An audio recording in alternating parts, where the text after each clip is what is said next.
All right, y'all, what to do? It is probably a few days later in regards to me filling up the transmission fluid and all that. I didn't end up filming that just because I ended up being in a rush and I had to get it done.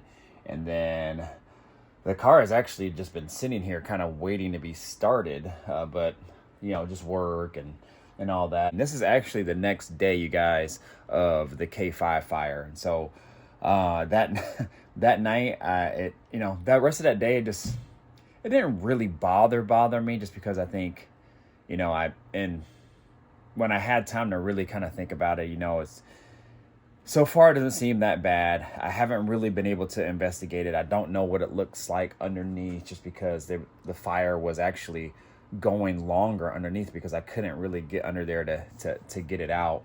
And then by the time I remembered I had my fire extinguisher or whatever, I had already had the water and I was just spraying water under there. So that fire was actually going for quite a bit underneath the car. And so I don't know what it's like under there. Hopefully it's not terrible or too bad. I'm thinking it's probably mostly metal under there. You got the floor pan and you have the transmission and the drive shaft and the exhaust and all that. So worst case, you might have some wires here and there or some rubber pieces from hoses or something like that. So I'm hoping it's not too bad under there. But anyways, we went out that night, had a good time. It was good for me to get my mind off that. And then when I came home, woke up, felt great today. So felt motivated to kind of work on this thing. So anyways, you guys, thank you for all the comments and stuff out there too. The motivating comments and everything and telling me, just to kind of keep my head up, leave it alone, let it settle, come back, regroup, and then attack it again later. So I really do appreciate all that. So thank you so much. But anyways, let me flip this camera around and show you kind of a few things that I did in the meantime. And then I think we'll be able to fire this thing up. All right, y'all, let me put this battery light in. Man, this thing is awesome. The Milwaukee, I don't know what they call it, like a hood light or something like that. But obviously it can be used for a lot of different things. All right. So what I'm going to do now is go up and set up this camera, you guys. We're gonna start this thing, run it through its gears, and then we'll go from there.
let's take this thing for a ride. I'm sitting on a damn pillow.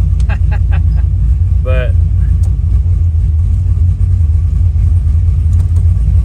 we're gonna see how this thing just drives around the block.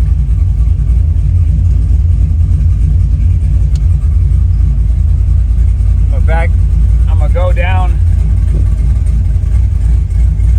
back and forth up my driveway real quick to kind of just see how it's engaging. It seems to be engaging good. I'm probably gonna have to top off the trans fluid, but right away I can tell that the torque converter is a lot tighter.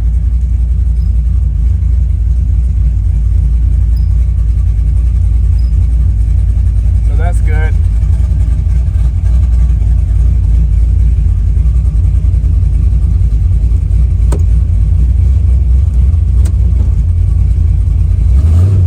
Like it's more responsive when I hit the gas. So that's good.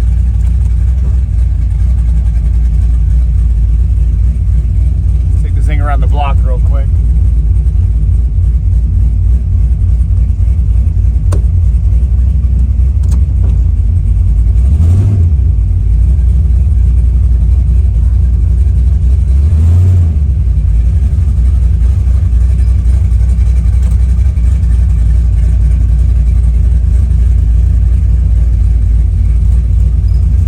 Careful, this thing's low up front, so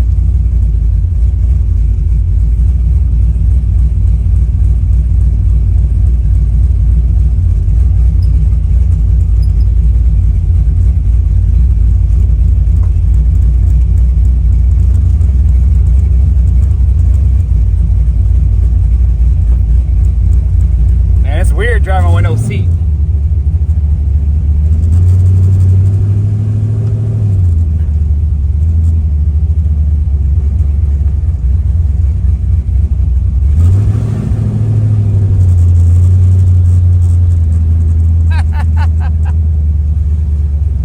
Driving this thing, boy.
it goes into gear real firm, so that's good.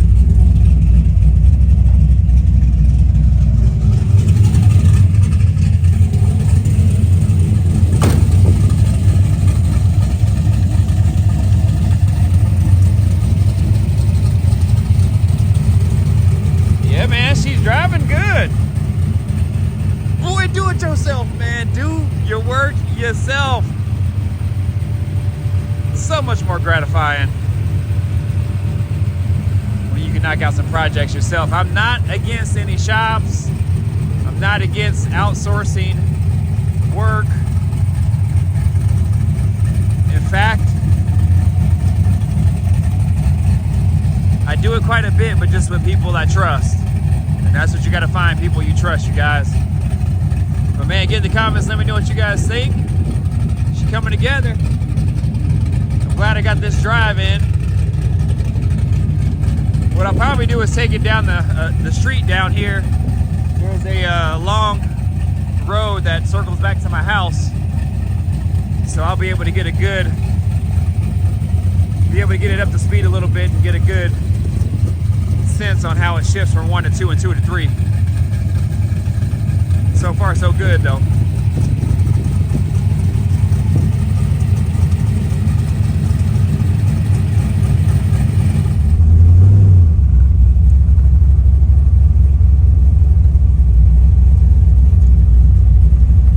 I don't want to punch it, man, because this seat or this pillow is so it's so unsteady. I punch it, man, I might end up in the back seat.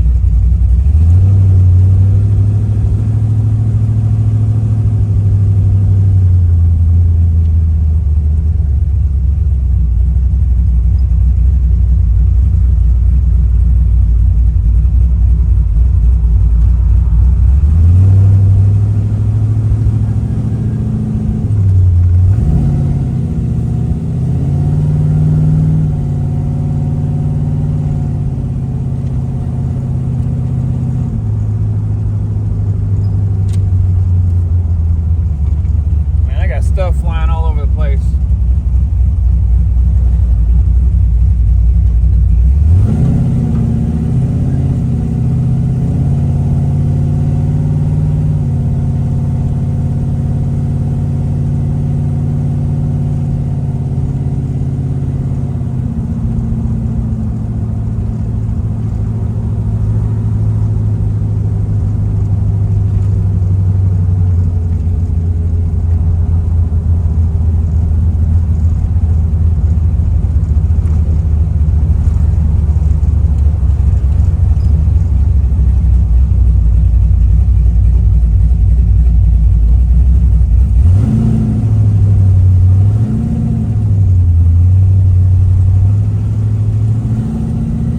All right, y'all, so that's going to conclude this video. I think we have been successful on doing the transmission and all the other odds and ends to get this thing back on the road. Obviously, it's moving at its own power. I noticed that the torque converter that I put in here is more responsive, so now when I give it gas, it wants to go. It wants to go immediately, so that's great. My tuner did say, because of the type of cam that I have, if I was racing it or something like that, that this torque converter wouldn't be the best, in particular on the top end and the higher RPMs, but you know, normal day-to-day driving, freeway driving, it should be all good. So I'm really happy that I did the swap, at least so far, with the torque converter, but we'll see ultimately when I start to drive it a lot more. Anyways, y'all, success so far. So next steps will be, I really don't know. Honestly, I really don't know. I think since I drove it already, I'm good on that. I'll probably start tearing into the front accessory drive. But anyways, you guys, I'm gonna go ahead and get out of here. You guys know what to do. Like, comment, subscribe, share, do all the good stuff, y'all. Let me know what you guys thought about that drive around. And man, it's been a minute since we drove in the Chevelle. So anyways, let me go ahead and get out of here. Go spend some time with the wife, go get something to eat, watch a movie, and then chill out for the rest of the night, all right? So I appreciate all you guys. Thank you guys for all the love and support. My new subscribers, my new supporters, thank you so much. Stay tuned. More coming on this thing, all right? Deuces. Peace out.